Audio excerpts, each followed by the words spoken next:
The top advisor to President George W. Bush on the environment in both of Bush's terms in office is now an executive at Constellation Energy, which operates about 36 power plants all over the country. And the chief of staff to that top environmental advisor to President Bush, the first one, left the Bush administration to join a little environmental startup firm you might have heard of called ExxonMobil. The man who became environmental chief of staff after the first guy, the ExxonMobil guy, left, his post-Bush administration job is lobbyist for the American Petroleum Institute. The director of communications for the top environmental advisor to President Bush from the middle of the Bush years, that person became director of communications for the National Petrochemical and Refiners Association. You noticing a theme here? It goes even further down the masthead. President Bush's associate director of the Council on Environmental Quality for Environmental Protection is now a lobbyist for Shell Oil. Yes, this very well-trod career path from environmental job in the Bush administration to oil-soaked corporate fat cat in the energy industry was charted today in a new report from Citizens for Responsibility and Ethics in Washington.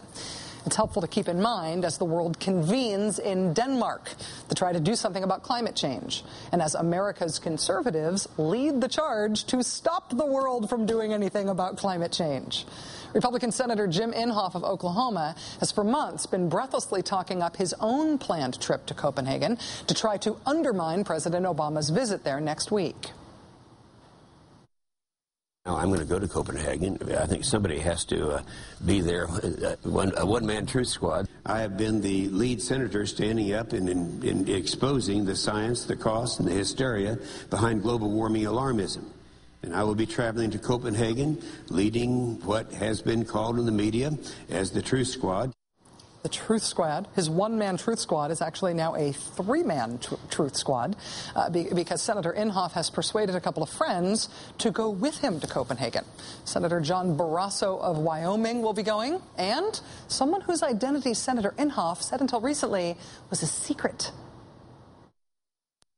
And John Barrasso's going with you, right? Yeah. John Barrasso? Barrasso, and there's another secret person going with me. We're going to have a team of three, a Truth Squad of three. There's another secret person going with me, a secret person. After lots of speculation about who Senator Inhofe's secret person might be, his secret climate change denying friend, could it be Sarah Palin? Today we finally learned out who it actually is. The identity of the third member of the Jim Inhofe climate change denialist Truth Squad going to Copenhagen has been revealed in a cloud of anticlimax. It is Roger Wicker.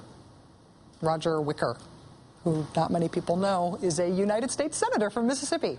He's actually the man who was appointed to replace Trent Lott as Senator, so Mr. Lott could retire urgently to become a lobbyist. Again, there's that theme. Cutting out the lobbyist middleman, oil billionaire David Koch, who inherited the giant oil and chemical company Koch Industries from his dad. David Koch is using his Tea Party pressure group, Americans for Prosperity, to send its own political operatives to Copenhagen to try to undercut President Obama there. They had planned to broadcast live from Copenhagen on the same day President Obama was planning to visit the conference. That plan itself was undercut when the president changed his travel plans to not be going until the end of next week. As President Obama prepares for his trip to Copenhagen next week, today he met with former Vice President Al Gore in the Oval Office.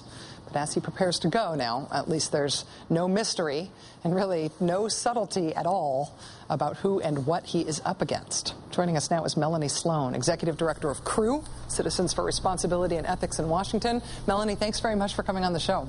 Always a pleasure. I have to ask if you were surprised by your own report, by how many of the top environmental officials from the Bush administration are now working for the energy companies.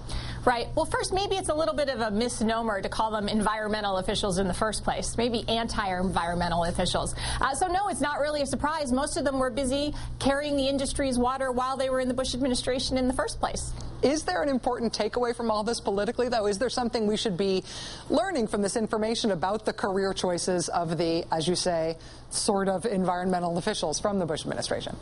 Yeah, I think you could take away that when people come from the oil companies and the energy companies and go into the administration to work on environmental matters, they're probably not worrying about the interests of the American people as much as they are worrying about the interests of the big oil companies that helped get them there in the first place. Well, two of the former Bush administration officials who you cited in the Crew report have another employer in common on their resumes. They've been people who've been employed by Republican Senator Jim Inhofe of the Climate Change Denying Truth Squad. I'm assuming that's really no coincidence, that this is a rather tight-knit and self-promoting group. Right, that seems unlikely to be a coincidence. One of them worked for Inhofe before he joined the Council on Environmental Equality, and one joined Inhofe after he left the council, although both ultimately ended up working for energy. One worked for First Energy, and the other worked for the National Petrochemical Association, a trade industry group. Crew has done so much to monitor the sort of, and document really, the revolving door between industry and administration officials. But one of the things that I think is important in policy development generally is the expertise of former officials, people who've had policy-making jobs in previous administrations, who therefore have the expertise about how legislation affects what the government actually does, about how policy actually hits the road when it actually goes into effect, and that those people can be a real asset in the debate, even globally going forward, about what countries ought to do about the problems that vex us. Are we in sort of a unique situation where the people who ought to have the policy expertise about the environment are all people who are tied up in industry, and so there really aren't any disinterested people who are able to contribute the way that other former officials have? Well, that does seem to be a particular problem here, but I would say that there are probably officials who could have handled these jobs, but the Bush administration always had a goal, and that was to undercut climate change from day one. So the people they brought into the administration were there to help undercut climate change, as we saw with Phil Cooney, for example, the CEQ chief of staff who was busy rewriting scientific data, and ultimately they had to leave over that. But they were there to undercut climate change, and so it's no surprise that they come in to undercut climate change and then go back to the energy companies where they came from in the first place. I think you would not see such a thing from the Obama administration, for example. It seems very unlikely that people are coming to the Council on Environmental Quality and are going to leave and promptly turn around and work for Shell Oil. Unless something really profound happens to Shell Oil. I think That's I agree with you.